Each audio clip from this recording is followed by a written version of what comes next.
Okay, let's go on to saving an image. I'm just gonna. Okay, when we freeze an image, which I click down here, all new menus pop up. Here we can save the image or save a Cineloop. If I just click once here, it saves the image that's on screen. If I save Cine, it will save that whole Cineloop onto the screen. Okay, now that that's complete, let's look at the Cine here. This says 256 of 256. This means the machine can store 256 frames. If we go slide along here, we can go back to a certain frame that we want. This is how we scroll through our Cine review.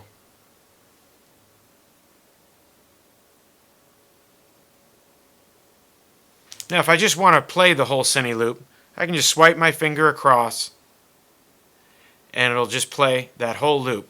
Now it stores images first in, last out. So here the 257th frame is dropped. So it continually stores with the last 256 frames that you saved before you press this freeze key. Now if I want to stop that play, I just tap on the screen and it will freeze it. Let's go back to an image that's a little more clear. Tap and freeze. Now down along here, this shows that it saved a Cineloop with that little film thing there, and this just shows a static image. If I want to review that, I click on it, it says loading, and then I can go right back to that. And I can scroll through the same way. If I want to see this static image, I click there, and it pulls right up. It shows 1 of 1 in a frozen image. So let's say we had an image that I did not like. I'm going to hit save and save another image there. If I didn't want that image, I just click on the trash can here and tell it to delete the file.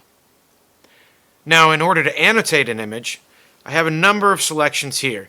The measurements we'll get into later. We have our body markers, general annotation, an arrow, and we'll get into reports and archive later.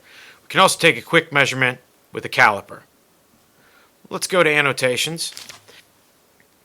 Now we have a library that shows up here.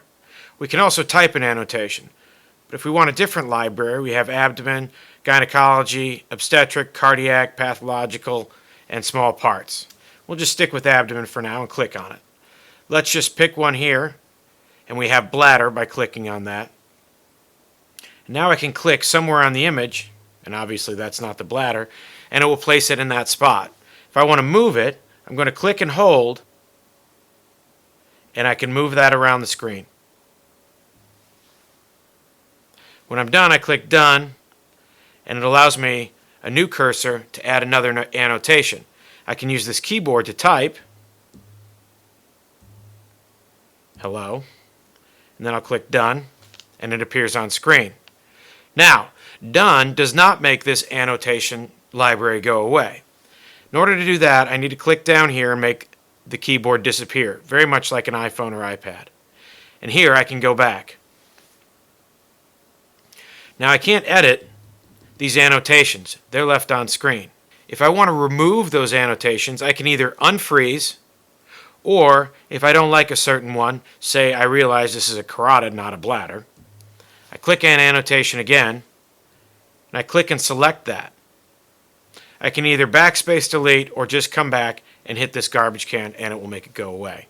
Here again, I'll click on the hello, take this down, and hit on the garbage can.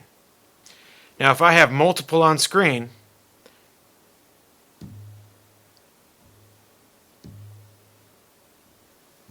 okay, instead of clicking done, what I did is I selected multiple, by the way. Okay, I have all of those up there. I'll click done to make that stay there. And I've got 3 on screen. I don't want to select each one and go back.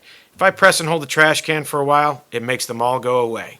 I can click back, and I'm back to my regular screen.